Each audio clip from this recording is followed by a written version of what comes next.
في بداية قصتنا بنشوف بطولة كرة السلة بين مدرسة جينجسي من بيجينج ومدرسة شينوانج من شيناجي، والفريقين بيلعبوا لعب قوي جدا، وفريق مدرسة شينوانج بيبقى متقدم بنقطة على الفريق التاني. وبعدها بنجاي من فريق شينوانج بيواجه شينفانج من فريق جينجسي. فبنجاي يعني بيروح لطرف الملعب وبينط كده عشان يسجل هدف، بس شينفينج بينط كده وبيصد الكورة. وبعدها فريق جينجسي بيرجع كده يسيطر على الماتش، وبعدها واحد من فريق جينجسي بيحتف الكورة لشينفينج، واللي بينط نطة محترمة كده وعالية قوي وبيدخل جون. ومع ان شينفينج بيواجه كده لعيبة كبار، بس فريق جينجسي بيكون هو اللي مسيطر على الماتش. وفي نفس الوقت ده شينفينج بيورينا هو قد ايه موهوب وسريع جدا، وبيغفل لعيبة الفريق التاني، وبيسجل هدف قبل ما وقت الماتش يخلص. والماتش بيخلص والفريق مسجل 68 نقطة قصاد 61 نقطة، وبكده فريق جينجسي بيخرج كسبان. فزمايل شينفينج بيجروا كده عليه وبيهيصوا وبيرفعوه كده في الهوا، وبيحتفلوا بفوزهم وبيتأهلوا للنهائيات. وبعد سنة بنعرف ان مدرسة جينجسي ما وصلتش للماتش النهائي، مع ان شينفينج بيكون بذل مجهود كبير في اللعب، بس للأسف بيخسروا قصاد فريق مدرسة باي بنتيجة 72 قصاد 84. وفي الموسم اللي بعديه شينفينج كده، واللي بيكون بقى في ثانوية عامة دلوقتي وعقبال عندكم، بيقرر انه ينتقم ويهزم فريق مدرسة باي. وفي المشهد اللي بعد كده بنشوف ولد اسمه سينجزاي راكب القطر ورايح بيجينج، ولما بيوصل المحطة مش بيلاقي أخته مستنياه زي ما كانت متفقة معاه، وبيلاقيها بعتله رسالة فيها العنوان. وهو رايح بقى يركب تاكسي بيلاحظ ان في واحد ماشي وراه، فبيتخض كده وبيقوم لافف مرة واحدة عشان يدافع عن نفسه، بس بيلاقي وراه روبوت المحطة كده بيقول له يمشي وما يعملش زحمة في المكان. ولما بيرجع يبص قدامه بيلاقي الراجل واقف قدامه وبيقول له ان اخته اللي بعتاه. فسينج زاي بيبعت رسالة لاخته وانيو عشان يتأكد منها، بس يعني هي بتنكر وبتقول له انها ما بعتتش حد، وبتحذره من الراجل ده وبتقول له انه اكيد مجرم. فسينج زاي بيحاول يهرب، بس الراجل بيجري وراه ومش بيسيبه، ومع انه بيحاول يخلع منه الراجل بيمسكه وبيبقوا كده هيخبطوا في حارس الامن، بس بيلحقوا نفسهم على اخر لحظة. ولما بيخرجوا من المحطة سينج زاي بينط وسط العربيات وبيبعد كده عن الراجل، بس بعدين بيلاقي الراجل ظهر قدامه واخده معاه في عربيته. والمفاجأة ان سينج زاي بيلاقي وانيو معاه كده في العربية. وقتها الراجل بيقول له ان وانيو هي اللي بعتاه عشان ياخده، فاخته بتقول له انها كانت بتهزر معاه، وبتعزمه على بط مشوي عشان تعتذر له. وفي وسط كلامهم بتسأله هو ليه نقل لمدرسة جينج سي، وبتقول له ما يقلقش وانها تخلص يعني موضوع الورق وهتظبط كل حاجة. فسينج زاي بيقول لها ان هو جه بيجانج عشان يدور على حد، واول ما وانيو كده بتسمع ده بتفتكره يعني بيتكلم عن بنت، فبتبص له وهي بتغمز له ايوه يا عم. وفي الطريق سينج زاي بيلاقي ولد في الملعب بيتدرب على كرة السلة، فبينزل من العربية وبيروح يلعب معاه، وبيقول للولد ان هو حريف وبيفترض يعني ان هو بيلعب في فريق مدرسة جينج سي. فبيعرفه بنفسه وبيقول ان هو طالب جديد في المدرسة وبيطلب ياخد رقم تليفونه، بس الولد بيسيبه وبيمشي من غير ما يرد عليه.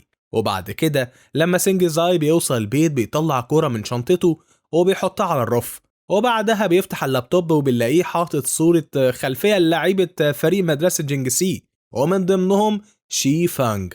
وبعد شوية بيبص من الشباك على ملعب كرة السلة بتاع مدرسة جينج سي، وهو مستني أول يوم ليه في المدرسة. وتاني يوم بيروح المدرسة عشان يستلم الزي بتاعه، بس بيلاقي إن هو اتسجل بالغلط في مدرسة باي، فبيتصل بوانيو على طول عشان يفهم اللي حصل، بس هي بتقوله إنها مش شايفة المشكلة فين.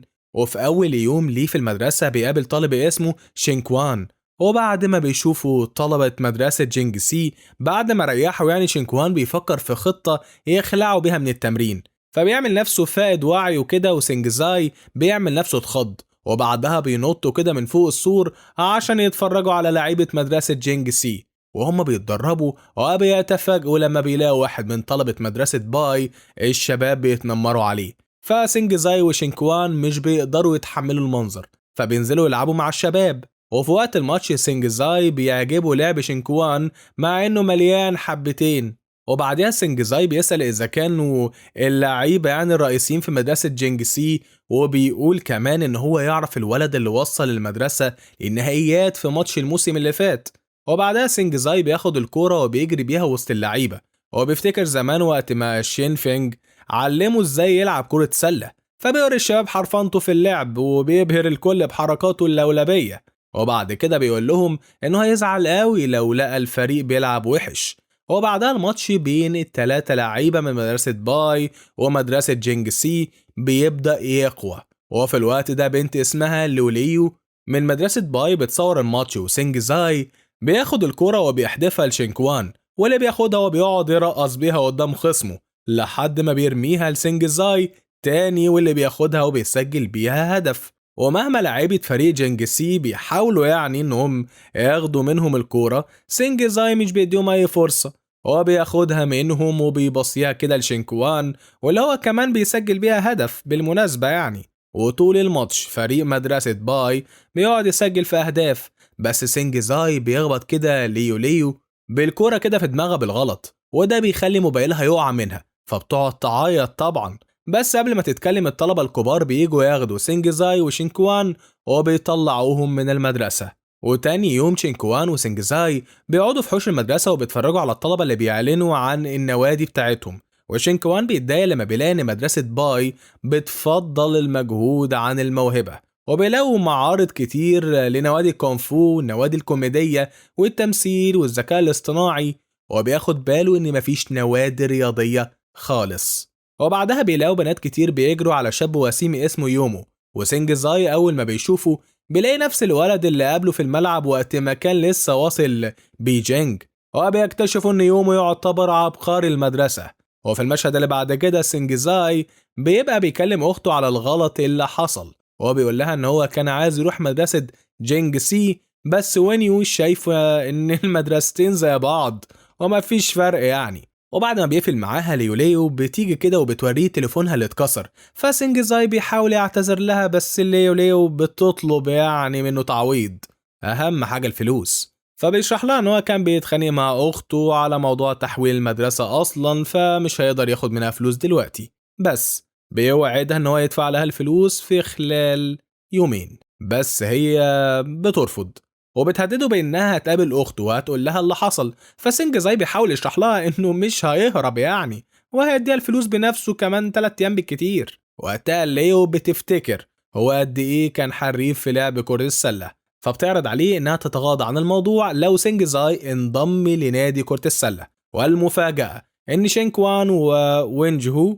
هما كمان ينضموا يعني للنادي ده. وبعدها ليو بتدي سينجزاي ورقة التسجيل وتطلب منه يملى بياناته، بس هو بيرفض وبيصمم ان هو يدفع لها تعويض ارحم، وبيقول لهم ان هو اصلا عايز ينضم لفريق كرة السلة بتاع مدرسة جينجسي.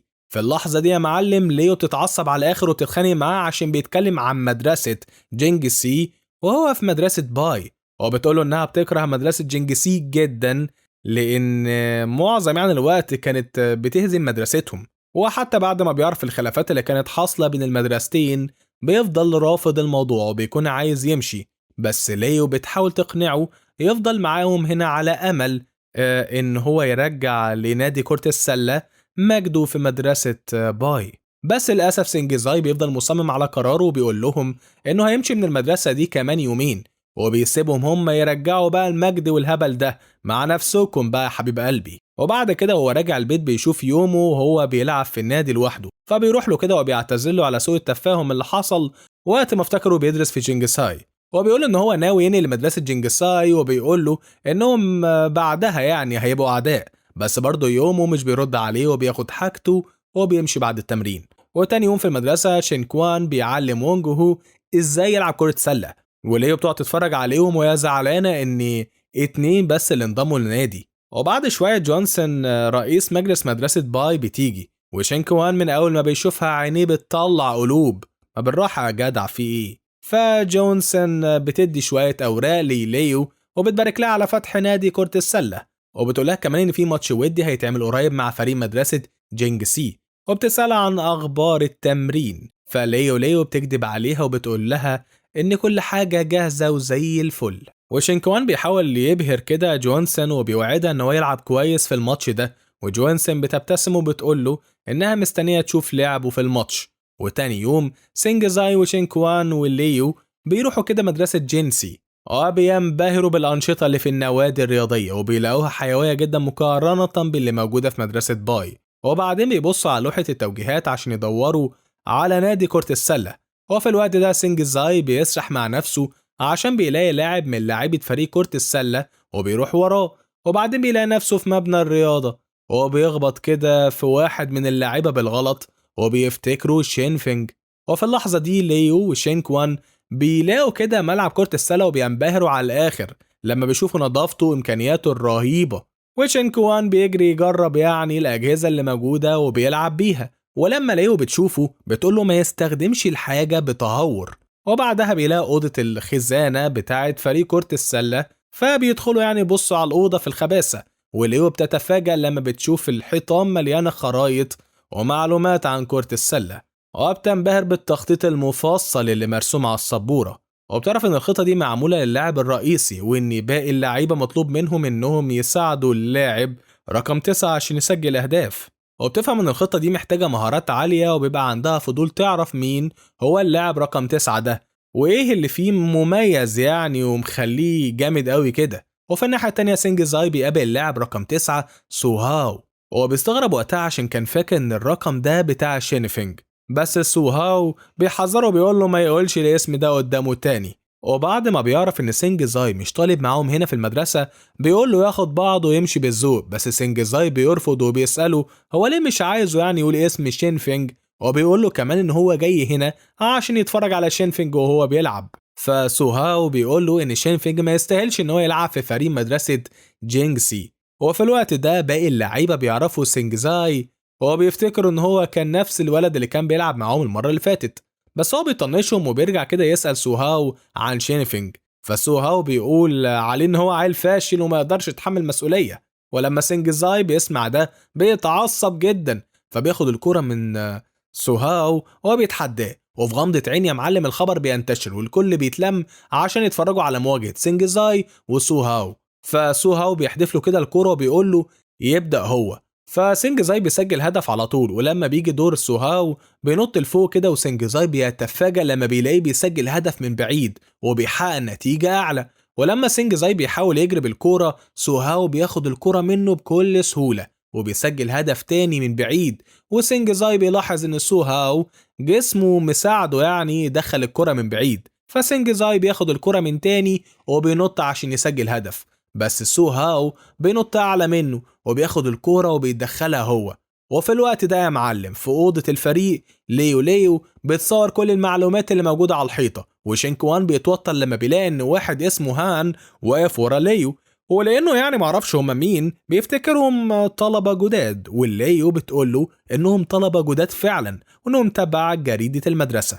وفي اللحظة دي بيجي طالب تاني وبيبلغهم باللي بيحصل بين سينجزاي وسوهاو، ولما ليو وشينكوان بيسمعوا ده بيتصدموا وبيبصوا لبعض. وفي الوقت ده يا سادة في الملعب سوهاو بيكون مسجل 4 نقط قصاد 2، ولاعيبة مدرسة جينغسي بيقولوا سينجزاي يستسلم بكرامته وأكرم له، بس هو بيرفض وبيحاول يعني يسجل هدف تاني. ولما سوهاو بينط عشان يصده سينجزاي بيغفله وبيسجل هدف. ولما الكرة بترجع كده لسوهاو سينجزاي بيحاول يحفظ حركاته وبيحاول يستفزه، بس سوهاو بيعدي بالكرة وبيحدفها. ولما الكرة بتبقى هتدخل بتتحدف كرة تانية عليها وبتبعدها قبل ما يسجل هدف. وسوهاو بيتصدم لما بيلاقي ان اللي حدف الكرة يبقى هان. هو بينهي الماتش ده وبيطلب من سينجزاي وشينكوان وليو انهم يمشوا عشان محتاجين يكملوا تدريب. سينجزي بيسألهم عن اللاعب شينفانج، وهن بيتفاجئ لما بيلاقيه يعرفه وبيقول له ان ما عندهمش حد بالاسم ده، بس سينجزي بيكون متأكد ان شينفانج كان بيلعب معاهم في الفريق. وفي الوقت ده سوهاو بيتغاظ من كتر ما بيسمع اسم شينفانج، فبيقوم ماسك سينجزي من هدومه وبيقول له ان شينفانج اتطرد من الفريق من بدري جدا. وسينجزي بيتعصب من طريقة كلام سوهاو عن شينفانج، وقبل ما يبدأوا خناق شينكوان واليو بيتدخلوا وبياخدوا سينجزي من الملعب الملعب وبيمشوا. ولما بيرجعوا مدرسة جينج، سينجزي بيفتكر الكلام اللي سوهاو قاله له وبيتعصب، فشين كوان بيقترح انه ينضم لنادي كرة السلة بتاع مدرسة جينجبي عشان ينتقموا من سوهاو. واللي ما يعرفوش ان واحد اسمه دوان بايتنج، وده واحد من الطلبة، بيسمعهم وهم بيتكلموا وبيقول لهم انه عايز ينضم للفريق. ولما اليو بتسمع ده بتفرح جدا عشان بكده بقى عندها لعيبة اكتر. وبعدها سينجزي وشين كوان بيسألوا فنجي يا كابتن الفريق ليه دوان بايتنج اتحمس قوي كده وقرر ينضم عشان يهزم سوهاو. وفانجي بيحكي لهم انهم كانوا اعداء من وقت الاعدادي، وفي الوقت ده دوان بايتنج بيبقى معروف عنه انه لاعب موهوب وكسب ماتشات كتير، بس حياته اتغيرت 180 درجة وقت ما سوهاو ظهر وغطى عليه. وقتها الناس بدأوا يقارنوا بين الاتنين وبيطلعوا على سوهاو انه النسخة الاجمد من دوان بايتنج. وبعد ما فانجي بيحكي لهم القصة المؤثرة دي، سينجزي بيقرر ينضم هو كمان للفريق، واليو بتطير من الفرحة وبترحب بيه بكل حماس لانها بتحس ان الفريق هيرجع بقوة على الساحة. وفي اليوم ده سينجزي بيروح ملعب كرة السلة اللي عادة بيقابل فيه يونمو وبيستناه شوية، بس يونمو مش بيجي، فسينجزي بيسيب له رسالة بيقول له فيها انه خلاص مش هينقل لمدرسة جانجسي. وبعد فترة يونمو بيروح الملعب وبيلاقي الرسالة اللي سينجزي سايبها له. وبعد فترة بيجي يوم الماتش اللي بين مدرسة جانجسي وجينجبي، وبنشوف لعيبة مدرسة جانجسي وهما بيسخنوا. ووقتها سينجزي وفريقه بيوصلوا، وبسبب الفكرة السخيفة بتاعت سينجزي وشين كوان لعيبة جانجسي بيقعدوا يسفوا عليهم، بس دوان بيوصل وبيخلي اللي بيضحكوا دول يسكتوا خالص وهو بيوريهم حرفنته وبيلفت انتباه الكل. وفي الوقت ده دوان بيبص لسوهاو اللي واقف في الناحية التانية من الملعب. ولما اللعيبة بيستعدوا ليو بترفع الكاميرا بتاعتها عشان تصور الماتش وتعرضه بس مباشر. وبعدها الحكم بيخلي الفريقين يقفوا صفين، واليو بتتفاجئ لما بتلاقي ان سوهاو مش بيلعب، وواحد من لعيبة جانجسي اسمه شو بيقول انهم هيهزموا فريق مدرسة جانجبي من غير ما يتعبوا اللعيبة الرئيسيين بتوعهم. وبعدها دوان وشو بيقفوا قدام وبينطوا نطة عالية عشان يمسكوا الكورة، ولما دوان بيحاول يبصيها الكورة بتيجي في وش اليو بالغلط. وبعدين بيكملوا الماتش وبنلاقي الكورة مع فريق جانجسي، وفريق جانجبي بيبقى بيعاني عشان يعرف ياخد الكورة منهم. وفي الاخر فريق جانجسي بيسجل اول هدف ليه. وقتها اليو بتلاحظ ان فريق جانجسي منظم اكتر من فريق مدرستهم وبيعرفوا يلعبوا مع بعض كويس. ومع ان فريق جانجبي بيبقى متأخر بهدف، بس بيفضل متفائل وبيباص الكورة لسينجزي، بس دوان بياخدها وبيجري بيها ناحية منطقة جون الفريق التاني وبيواجه شو. وهو بينط شو بيحس ان دوان قاصد يوريه انه اقوى منه، بس المهم ان الكورة اللي دوان بيحدفها بتدخل جون. وبكده فريق جانجبي بيتعادل مع الفريق التاني، وسينجزي بيحيي دوان على الجون الجامد ده وبيقول له عاش، وبيعرض عليه انهم يباصوا الكورة لبعض، بس دوان بيرفض وبيفضل مركز على اللعب لوحده وان هو اللي يدخل اكبر عدد من الاهداف وبس. وبعدين بيكملوا لعب ودوان بيبقى هو اللي معاه الكورة اغلب الوقت، وحتى لما شينكوان بيشاور له عشان يحدف له الكورة دوان بيعمل مش شايفه وبيفضل يلعب لوحده وبيدخل اهداف لوحده، وكل هدف بيسجله فريق جانجبي بيبقى دوان هو اللي مسجله. وشينكوان وسينجزي بيتخنقوا من اسلوبه وانانيته في اللعب. وفي الوقت ده لعيبة فريق جانجسي الرئيسيين بيعلقوا على لعب دوان وبيكونوا فاهمين انه بيعمل كده عشان يثبت نفسه قدام سوهاو. وهنا مدرب فريق جانجسي بيتعصب لما بيلاقي ان الفريق التاني مسجل 10 اهداف قصاد 7، فبيقول للفريق بتاعه ينفذوا اللي اتعلموه وقت التدريب. ولما شينكوان بيبقى معاه هو الكورة دوان بيشاور له عشان يحدفها له، بس شينكوان بيبقى مش طايقه بسبب انانيته، بس دوان بيجري وبياخد الكورة منه برضه، وللاسف مش بيسجل هدف المرة دي، والكورة بتروح للاعيبة فريق جانجسي، فالفريق بيستغل الفرصة وبيسجل اهداف. ولما اليو بتشوف ده بتقول للاعيبة جانجبي يتعاونوا شوية مع بعض، وفي وسط الماتش فريق جانجبي بيقدر ياخد الكورة من تاني، وسينجزي بيقدر يخرج من الدفاع وبيسجل هدف بسهولة. وبيكملوا لعب بتعاون شينكوان وسينجزي وانهاو وفانجي مع بعض وبيسجلوا هدف كمان مرة، وبكده بيضغطوا على فريق جانجسي واللي بيحسوا انهم محتاجين يلحقوا نفسهم. وفي الدقايق الاخيرة من الشوط الاول سينجزي بيجري ناحية الخصم، ولما شو بيصده سينجزي بيحدف الكرة لدوان اللي بيكون واقف وراه، ودوان بياخد الكرة من هنا وبيقوم مدخل جون على طول. وبكده الشوط الاول بيخلص وفريق جانجبي مسجل 31 هدف قصاد 30 هدف. وفي الوقت ده في مدرسة جانجبي الطلبة بيتكلموا في موضوع قيادة فريق كرة السلة بتاعهم في الشوط الاول قصاد جانجسي، ويونمو اللي قاعد في الصف الاخير بيسمع الكلام ده بالصدفة بالصدفة. ولما الشوط التاني بيبدأ سينجزي وفريقه بيرجعوا الملعب، وهنا سوهاو بيستعد عشان ينزل يلعب. ولما دوان بيشوف ده بيبصله بص التحدي، وطول الماتش الاتنين بيقعدوا يتخانقوا على الكورة. ولما دوان بينط عشان يدخل جون، سوهاو كمان بيقوم ناطط معاه وبيصد الكورة، وبعدين بياخد هو الكورة وبيهاجم دفاع فريق جانج بي. وطول الوقت دوان بيطارد سوهاو وبيقاطعه عشان مش هيهداله بال الا لما يدوق سوهاو من نفس الكاس. ولما سوهاو بينط عشان يسجل هدف، دوان بيحاول يوصل للكورة، وللأسف نطته ما بتبقاش عالية قوي عشان يصد الكورة، وبكده دوان بيسجل هدف. وباقي الماتش دوان وسوهاو بيفضلوا يطاردوا في بعض، ودوان بيكون رافض يستسلم، وبيحس ان الكلام اللي اتقال عليه زمان هيرجع يعيشه من تاني، فبيفضل يحاول يصد هجوم سوهاو طول الوقت. ومع الوقت فريق جانج بي بيبدأ يتأخر في الأهداف، لدرجة ان فريق جانج سي بيكون مدخل 45 هدف قصاد 31. وفي الوقت ده ليو بتبقى واقفة تتفرج على فريق مدرستها وهو مش عارف يعمل حاجة قدام سوهاو، وحتى دوان بيبان عليه هو قد ايه متوتر. وفي وسط الماتش دوان بينط عشان يصد سوهاو، بس مرة واحدة بيسمع الأصوات اللي كانت بتهاجمه زمان، والأصوات دي كلها كانت بتقوله انه واحد مغرور ولاعب طايش اتهزم من لاعب لسه مبتدئ. وفجأة التشجيع اللي كان مستمتع بيه اختفى، فبيقع وهو بيترعش. وقتها سوهاو بيقوله يواجه الواقع ويتقبل بقى انه احرف منه. ومع الوقت فريق جانج بي بيخسر اكتر، وفريق جانج سي بيبقى مسجل 51 هدف قصاد 36 هدف. وفي الاستراحة لاعيبة جانج بي بيبقوا تعبانين على الاخر، ودوان بيبقى باين عليه انه متأثر جامد ومش عارف يشيل من راسه الاصوات اللي كانت بتضايقه زمان. ولما ليو بتشوف معاناته دي بتحاول تشجعه، فبتفاجئه بتقوم كبة مية على راسه وبتسأله عن الخلاف اللي بينه وبين سوهاو. ودوان بيرد عليها وهو محبط، وبيعترف لها انه حاسس انه هيخسر قدامه كالعادة، بس سينجزي بيقول له انه لسه ما خسرش، وانه لو خسر فده معناه انهم هم كمان خسروا. وشينكوان بيفكروا ان اللعبة دي اساسها هي تعاون الفريق، وبيفكروا انه مش لوحده. وبعدها سينجزي بيطلب من دوان انه يرجع له حماسه ويكسبوا الماتش ده سوا. ولما دوان بيسمع ده بيرتاح وبيرجع له الشغف. وبعدين بيكملوا الماتش، ودوان بيفضل قريب من سوهاو، بس سوهاو ما بيفرقش معاه نهائي وبيجري عشان يحدف الكورة، بس سينجزي بيتدخل وبياخد هو الكورة وبيحدفها لشينكوان، واللي بعدها بيحدفها لفانج، وبيقدروا يسجلوا هدف بعد تعاونهم مع بعض. وبعدها فريق جانج بي بيرجع يسيطر هو على الكورة، وبيلعبوا احسن من الاول كمان، مع ان فريق جانج سي بيكون لسه بيسجل اهداف. وقتها سينجزي بيفضل يشجع فريقه وبيفكرهم انهم لازم يفضلوا مصحصحين، وواحدة واحدة بيرجعوا يسجلوا اهداف من تاني. وليو بتتفرج عليهم وهي مبسوطة. واخيرا الماتش بيخلص وفريق جانج سي هو اللي بيفوز ب70 هدف قصاد 53. وهان وقتها بيبتسم وهو شايف مستوى فريق جانج بي اللي اتحسن. وفي الوقت ده اللعيبة بيبقوا متدشملين، وشينكوان بيكون حزين عشان خسروا بفرق 17 نقطة، بس رغم كده ليو بتبقى شايفة ان ادائهم كويس. وفي الوقت ده هان بيروح لسينجزي وبيقول له ان شينفانج ما اتطردش وانه نقل من مدرستهم لمدرسة تانية. ولما سينجزي بيسألهم عن الماتش الجاي، هان بيقول له انه هيكون تبع المنافسة الوطنية للمدارس. وفي اليوم ده سينجزي بيقابل يونمو في المكان اللي بيتقابلوا فيه دايما، وبيكون حزين عشان خسر، بس بيبقى شايف انهم كانوا هيقدروا يكسبوا لو كان معاهم وقت. وبيتفاجئ لما بيعرف ان يونمو اتفرج على البث المباشر بتاع ليو، فسينجزي بيرجع يقول له انهم كانوا هيفوزوا فعلا لو يونمو كان معاهم، بس يونمو مش بيهتم، وبيقول له ان اخصامهم دول مش هم الفريق الاساسي اللي عايزه يركز عليه. فسينجزي بيقول له انهم يقدروا يواجهوا الفريق الاساسي في المسابقة الوطنية، بس يونمو بيقول له انه ساذج قوي، وبيقول له انه مستحيل ينضم لفريق كرة السلة لانه شايف ان فريقه مستحيل يقدر يواجه فريق جانجسي في المسابقة الوطنية. وبعدها يونمو بيلف وهو ماشي وبيقترح عليه يفكر في حاجة تخليهم يتأهلوا الاول. وبعد ما يونمو بيمشي سينجزي بيفضل في الملعب وبيتمرن وهو بيفكر في خطط، وبيبقى واخد الموضوع جد قوي وناوي ياخد فريقه لحد ما يواجهوا جانجسي في المسابقة الوطنية. وهو راجع البيت بيقف عند كافيه كده حاطط يافطة عليها الاكل اللي بيقدمه، فبيروح للكاشير وبيطلب لبن الصويا ومعاه قرص، بس صاحب الكافيه بيبلغوا انهم قافلين. فسينجزي بيطلب دامبلينج وبيقول له انه زبون جديد وجاي له مخصوص من شانجوي، فصاحب الكافيه بيقترح عليه يجرب الكبدة المقلية الخاصة بتاعتهم. وسينجزي لما بيسمع ده بيتحمس، بس اول ما الطبق بينزل بيلاقي شكله مقرف. وبعدها على طول بيجي ولد اسمه بيسو وبيقعد مع سينجزي وبيطلب نفس الحاجة اللي طالبها، بس الكبدة بتعجبه، فبينصح سينجزي انه ياكل الاكل واحدة واحدة عشان يستطعمه اكتر. وسينجزي بيتفاجئ لما بيلاقي بيسو يعرفه بيسو. فبيسو بيقول له ان اخوه الكبير وراه فيديو لسنجزي وهو بيلعب كرة سلة في ماتش قديم، واول ما سنجزي بيستوعب ان بيسو يبقى اخو يونمو الصغير بيتحمس وبيسأله يونمو قال له ايه عن اللعب بتاعه. فبيسو بيقول له انا مقدر حماسك بس مش هنطق الا لما تجيب لي ايس كريم. وبعد ما سنجزي بيجيب له الايس كريم فعلا بيقعد يرخم عليه وبيقول له يستنى شوية على ما يخلص الايس كريم، واول ما بيخلص بيحاول يجري بس سنجزي بيمسكه من الضفيرة. فبيسو بيصرخ وبيطلب من سنجزي انه يسيبه، بس سنجزي بيقول له وعهد الله ما هحلك الا لما ترد عليا. فبيسو بيتعصب وبيقول له انه هيقول ليونمو على اللي بيعمله فيه ده، بس سنجزي مش بيتهز وبيقول له يجيب له يونمو بنفسه. فبيسو بيقول له انه يونمو واقف قدامهم اساسا مع مامته وبيشاور له عليه، ولما بيسو بيحس ان في تنشنه بينهم بيخلي سنجزي يستخبى ورا الشجره. وفي الوقت ده يونمو بيكون خارج يدور على كرة السله بتاعته اللي مخبيها، ومره واحده بيلاقي مامته واقفه قدامه وهي ماسكاها وبتتضايق عشان بتكتشف انه كدب عليها ولسه بيلعب من وراها. وهو رايح درس البيانو بيلمح شويه شباب بيلعبوا كرة سله فبيقف يتفرج عليهم. وقتها بيسو بيناديه وبيقول له يلعب معاهم قبل ما يروح حصه البيانو. ولما يونمو بيشوف بيسو مع سنجزي بيتفاجئ وبيسالهم هم اتقابلوا ازاي. فسنجزي بيوريه كرة السله اللي معاه بس يونمو بيرفض وبيمشي. فبيسو بيروح وراه وبيعرض عليه انه يعزمه على شوربه لو لعب معاهم، وسنجزي بيقول له انه هيطلب له سوسيس مع الشوربه بس مهما بيحاولوا يونمو بيفضل ساكت برضه. فبيسو بيروح وراه برضه وبيقعد يزن وبيفكروا انه وعده قبل كده انه هيعلمه ازاي يلعب كرة سله كل اسبوع. واخيرا يونمو بيوافق يلعب معاهم، وبعد كده بيسو بيروح للشباب اللي بيلعبوا كرة سله وبيتحداهم يلعبوا ماتش سوا معاه هو ويونمو سنجزي. بس في الاول الشباب بيرفضوا وبيكونوا مستقلين بيهم، بس بيسو بيقوم موريهم مهاراته وبيدخل جون. فالشباب بينبهروا لما بيشوفوه وهو بيلعب وبيوافقوا اخيرا انهم يلعبوا معاهم. وبيسو بيحط شرط وبيقول لهم ان الخسران هياكل الكوره. وبعدين الماتش بيبدا وسنجزي بيقعد ينطط الكوره وبيحدفها ليونمو، بس يونمو ما بيبقاش مهتم فالكوره بتروح لبيسو، وبعدها الفريق التاني بيمسك الكوره وبيدخل جون. ولما سنجزي بيلاحظ ان يونمو لسه فاقد الشغف بيشجعه انه يستمتع باللعب، وبعدين بيكملوا لعب وبيسو بيحاول يدافع ضد الخصم بس الشباب بيعدوا من جنبه بسهوله وبيدخلوا جون تاني. وقتها سنجزي بيقلق بس برضه مش بيقدر يمنعهم من انهم يدخلوا جوان. فسنجزي وبيسو بيحطوا خطه بسرعه عشان يهاجموا بيها، ولما سنجزي بيسرق الكوره بيقوم حادفها لبيسو وبيسد الطريق قدام الكابتن اللي عايز يجري ورا الكوره. فبيسو بيجري ناحيه الهدف وبيسجل اول هدف اخيرا للفريق، وبعدها بيكملوا لعب سوا وبيسجلوا اهداف كتير. ويونمو وهو واقف يتفرج على لعب سنجزي وبيسو مع بعض بيفتكر زمان ايام الشقاوه وبيتصدم لما كلام سنجزي بيفكروا بكلام واحد قاله له قبل كده. ولما سنجزي بيحدف الكوره ليونمو بيتخض لما بيلاقي الشاب اللي بيلعب معاهم شبه واحد كان يعرفه زمان. وفي الاخر يونمو بيبدا يلعب بجد بقى وبياخد الكوره من الشباب وبينط وبيحدف الكوره من بعيد، وبكده بيسجل هاتريك وبيفاجئ الكل. وبعد ما شغفه بيرجع له اخيرا بيقوم سارق الكوره وبيقعد يسجل في هدف ورا التاني وبيبهر الكل. وسنجزي بيتفاجئ كمان لما بيلاحظ ان يونمو بدأ يلعب بجد، وبيتفاجئ اكتر لما بيلاقيه لسه حريف زي زمان وبيعمل حركات صعبة. وقتها بيسو بيقعد يتفشخر بقدرات اخوه وبيغيظ سنجزي عشان ما بيعرفش يعمل اللي اخوه بيعمله. ولما سنجزي بيسمع ده بيحبط جدا وبيقاوح وبيقول ان الحركة اصلا صعبة فعلا، بس في نفس الوقت بيتبسط لما بيلاقي يونمو بيبتسم. وبعد الماتش يونمو بياخد البيانو بتاعه عشان يحضر حصة البيانو، وقبل ما يمشي سنجزي بيطلب منه انه ينضم لفريق كرة السلة عشان شايف انه هيودي الفريق في حتة تانية خالص. بس يونمو بيكون شايف ان الفريق محتاج مدرب شاطر الاول. ولما بيرجع البيت بيلاقي تيشيرت كرة السلة بتاعه القديم، وده بيفكره بايام زمان وبكلام سنجزي لي. وفي اللحظة دي بيلاقي سنجزي بعت له رسالة على الموبايل. وتاني يوم ليو بتطلب من الفريق انه يتجمع في اوضة الرياضيات عشان تعرفهم على المدرب الجديد. بس بعد فترة بيلاقوا استاذ الرياضيات استاذ جودة هو المدرب، فبيحسوا ان الاستاذ جودة مش مناسب يعني للدور ده، فبيقرروا يهربوا للكافيتيريا. وسنجزي بيبقى متضايق ان ليو بتهزر معاهم وجايبه لهم استاذ جودة. ومرة واحدة دوان وشينكوان بيتخضوا وبيدلقوا العصير على نفسهم، وده لان ليو بتطب عليهم فجأة. واول ما سنجزي بيشوفها بتقوم مبهدلة عشان سايبين الحصة وقاعدين يلعبوا، فبتخليهم يروحوا الاستاذ جودة بالغصب. وقتها شينكوان بيقول لها انه خايف لباقي المدارس تعرف ان المدرب بتاعهم يبقى استاذ الرياضة، وبيقول لها انهم ساعتها هيتسف عليهم. بس ليو بتقول لهم يحمدوا يحمدوا ربنا. وفي الاخر الشباب بيوافقوا يقابلوا استاذ جودا، ولما بيرجعوا سنجزي بيعتذر لاستاذ جودا عشان كان شايفه مش مناسب. وفي وقت الاستراحة جوجان اللي معاهم في نادي الرياضة بيروح لسنجزي، وسنجزي بيفتكر ان جودا اللي بعته، فسنجزي بيشرح له ان اللي عمله ده كان لمصلحة الفريق، بس جوجان بيكون مركز على انه يدقق في ملامح سنجزي. وبعدها بيوريه صورة وانيو وبيكون فاكر ان اللي صورها يبقى سنجزي، وبعد ما بيلاقي ان في شبه بينهم بيشك فيه اكتر وبيحس انه اخو وانيو، وسنجزي بيأكد له ده وبيسأله هو يعرفه منين. فجوجان بيفرح جدا وبيقوم حضنه وبيقول له انه زميله ومعجب بوانيو. وبعد شوية ليو بتيجي وبتزعق لسنجزي عشان قل ادبه مع جودا، ولما بتلاقي ان جوجان بيحاول يدافع عنه بيلفت انتباهها جوجان وبتكون عايزاه ينضم للفريق، بس بتحبط لما بتعرف انه مش لاعب كرة سلة. وبعدها ليو بتشاور لسنجزي عشان يقنع جوجان ينضم للفريق بتاعهم، فسنجزي بيقول له ان اخته هتحضر التمرين، فجوجان بيتحمس على طول وبيقول له انه هيشارك معاهم في الفريق. وفي اخر اليوم جوجان بيروح لسنجزي وبيقترح عليه انهم يروحوا سوا، وفي الوقت ده سنجزي بيلمح يونمو معدي من بعيد، فبيستغل الفرصة دي وبيهرب من جوجان، وبيفتكر انهم كانوا مع بعض في حصة الرياضة من مدة. وبعدين بيحكي ليونمو انه معترض على المدرب الجديد ده وبيقول له انهم محتاجين واحد زيه، بس يونمو بيتضايق من اسلوب سنجزي مع استاذ جودا، فسنجزي بيحاول يشرح له ان الفريق بتاعهم عنده خبرة وعشان كده محتاجين مدرب خبرة برضه عشان يساعدهم يتأهلوا للمسابقة الوطنية. ومع انه عارف ان جودا بيحب كرة السلة بس بيكون حاسس انه مش مناسب برضه. وقتها يونمو بيقول له ان جودا ده يبقى خبير في كرة السلة وانه مش زي ما هو فاكر، ويونمو بيقول له كمان انه المفروض يقدر الناس اكتر من كده. وفي اليوم ده سنجزي بيبقى فاتح مجموعة المحادثة بتاعة الفريق وبيلاقي ليو بتبلغهم ان جودا هيستناهم تاني يوم في الملعب عشان يبدأوا تدريب. وتاني يوم بنشوف الفريق وهو متجمع في الملعب وبيتفاجئوا لما بيلاقوا هناك كوتشيات جديدة، فبيفتكروها هدية من المدير عشان يشجعهم من بعد ما خسروا الماتش الاخير. بس ليو بتقول لهم ان الكوتشيات دي هدية من استاذ جودا وجايبها بفلوسه هو، فدوان بيحس ان جودا بيحاول يرشيهم، بس جودا وقتها بيجي وبيحكي لهم انه بيحب كرة السلة من زمان جدا مع انه عمره ما انضم الفريق، بس بيقول لهم انه مبسوط جدا انه هيدربهم وهيساعدهم ينجحوا اكتر في حياتهم في المسابقة الوطنية. ولما الشباب بيسمعوا ده بيتأثروا جدا من كلامه وبينبهروا اكتر كمان لما جودا بيدخل جون برغم الوجع اللي في ظهره بسبب سنه، بس بيجي على نفسه عشان يحاول يبهرهم. وبعد شوية الفريق بيبدأ تدريب بالكوتشيات الجديدة اللي جودا جايبها لهم، وبعدها ليو وجوانسين بييجوا يوزعوا التيشيرتات الجديدة وده بيرفع معنويات الفريق اكتر وبيتمرنوا وهم متحمسين. واخيرا سنجزي بيتقبل جودا كمدرب جديد ليهم، وقبل الماتش بيوم وانيو بتاخد بالها ان سنجزي باين عليه انه متوتر، فبتخبط على باب اوضته وبتقترح عليه انهم يروحوا يشتروا حاجات سوا، بس سنجزي بيرفض وبيقول لها انه هينام بدري عشان عنده ماتش مهم تاني يوم الصبح. بس وهو في اوضته بيفضل باصص في السقف ومش بيجيله نوم لانه كل تفكيره بيبقى في الفرق التانية اللي هيواجهوها، وبيفتكر كلام ليو عن لعيبة فريق لين هونج واللي معروفين باسلوبهم الهمجي اللي بيخلي اخصامهم يتصابوا دايما. وتاني يوم الفريق بيروح الملعب وهناك شين كوان بيتأثر قوي لان دي اول مرة يشترك فيها في مسابقة مدارس، ووان هاو بيكون باين عليه انه متوتر، وجوجان بيكون شايل هم وانيو هتحضر الماتش ولا لا. وفي الوقت ده ليو بتبقى بتهزق سنجزي عشان فضل سهران طول الليل. وبعد ما الفريق بيسخن سوهاو وزمايله من فريق مدرسة جانجسي بيظهروا وبييجوا يتفرجوا على فريق جانجبي وهو بيلعب ضد لين هونج، وليو لما بتشوفهم بتبقى مش فاهمة ايه اللي جايبهم، وبنشوف يونمو وبيسو وهم كمان جايين يتفرجوا على الماتش. لا والمفاجأة ان لاعب من فريق لين هونج اسمه هيسوان بيقابل يونمو وبيسلم عليه وبيسأله هو بيعمل ايه هنا، بس يونمو مش بيرد عليه وبيقول لبيسو يشوف لهم مكان تاني يقعدوا فيه. فهيسوان بيتغاظ من اسلوبه ده وبيكون عايز يواجهه، بس سنجزي بيتدخل وبيبلغ هيسوان ان يونمو يبقى صاحبه وبيقول له يبعد عنه، فهيسوان بيتريق عليه عشان بيقول عليه انه صاحبه وبيتحداه يسأل يونمو اذا كان رد على زميله اللي كان بيقاتل في صفه. بس لما سنجزي بيطلب من هيسوان انه يسكت هيسوان بيتعصب اكتر وبيمسك سنجزي من هدومه وبيبقوا هيمسكوا في بعض، لولا بس ان الحكم بتصفر وبتوقفهم وبتقوم مزعقه ليهم هما الاتنين وبتدي كل واحد فاول وبتحذرهم وبتقول لهم ان اي مشكله تانية هيعملوها هتخلي الفرق بتاعتهم تطرد. وبعد شويه الماتش بين مدرسه جينجبي ومدرسه لين هونج بيبدا وجاجوان بيقوم ناطط وبياخد الكوره بكل سهوله عشان طويل، وفي الوقت ده بيسو بيلاحظ ان سينجزي مش بيلعب، وبعد شوية شين كوان بيعدي بالكرة وسط اللعيبة وبيقوم حادفها لدوان واللي بيحدفها لجاجوان، واللي بيتوتر للحظة وما بيبقاش عارف يعمل ايه، بس بعدين بينط وبيسجل هدف وبيفرح جدا بالانجاز اللي عمله ده. وبعدها سينجزي وشين كوان وباقي اللعيبة بيبصوا له بنظرات كلها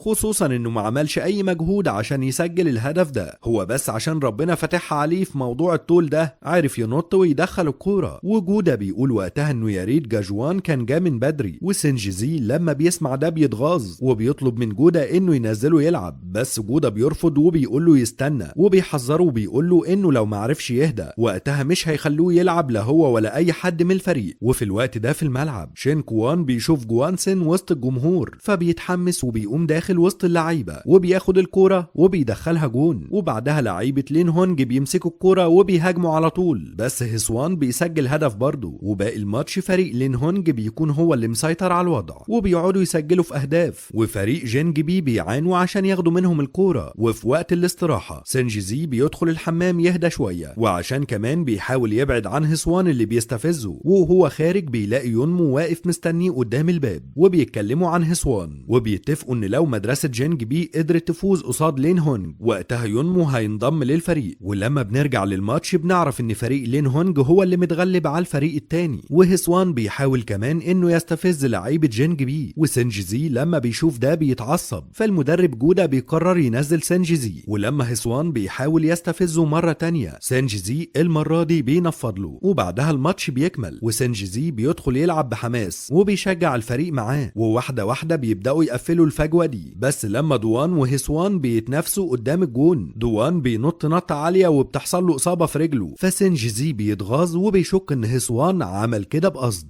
يا ترى هيردها له ولا هيبلغ الحكم عنه؟ ده اللي هنعرفه مع بعض في الحلقه الجايه. لو عايزين نكمل القصه سوا اكتبوا لي في التعليقات. سلام.